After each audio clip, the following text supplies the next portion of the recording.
ಓಂ ನಮಃ ಶಿವಾಯ. ಕುಂಭರಾಶಿಯವರೇ, ಒಮ್ಮೆ ನಿಮ್ಮ ಎದೆ ಮೇಲೆ ಕೈ ಇಟ್ಟುಕೊಳ್ಳಿ.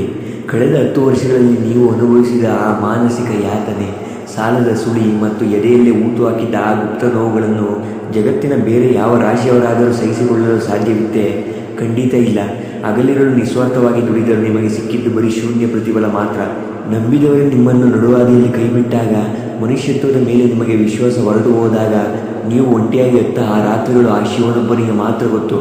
ನನ್ನ ಬದುಕು ಇಷ್ಟೇನಾ ಎಂದು ನೀವು ಹತಾಶರಾಗಿ ಕುಳಿತಾಗ ನಿಮ್ಮ ಕಣ್ಣೀರು ಒರೆಸುವವರೇ ಇರಲಿಲ್ಲ.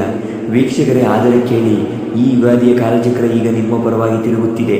ಇದು ಕೇವಲ ಹೊಸ ವರ್ಷವಲ್ಲ, ಇದು ಕುಂಭರಾಶಿಯವರ ಪಾಲಿಗೆ 10 ವರ್ಷಗಳ ಶನಿ ದೋಷದ ಕಪಿಮುಷ್ಟಿಯಿಂದ ಬಿಡುಗಡೆ ನೀಡಲಿರುವ ಮಹಾವಿಮೋಚನಾ ಯುಗಾದಿ.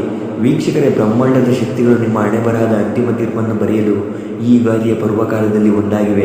ಇದು ನಿಮ್ಮ ತಾಳ್ಮೆಗೆ ಸಿಗುತ್ತಿರುವ ಫಲವೋ ಅಥವಾ ವಿಧಿಯ ಪವಾಡವೋ, ಈ ವಿಶೇಷ ಮಹಾ ಸಂಚಿಕೆಯಲ್ಲಿ ನಿಮ್ಮ ಬದುಕಿನ ಪ್ರತಿ ಗಾಯಕ್ಕೂ ಈ ಯುಗಾದಿ ಹೇಗೆ ಮದ್ದಾಗಲಿದೆ ಎಂಬುದನ್ನು ನಾನು ಎಳೆಯಾಗಿ ಬಿಚ್ಚಿಡ್ತೀನಿ.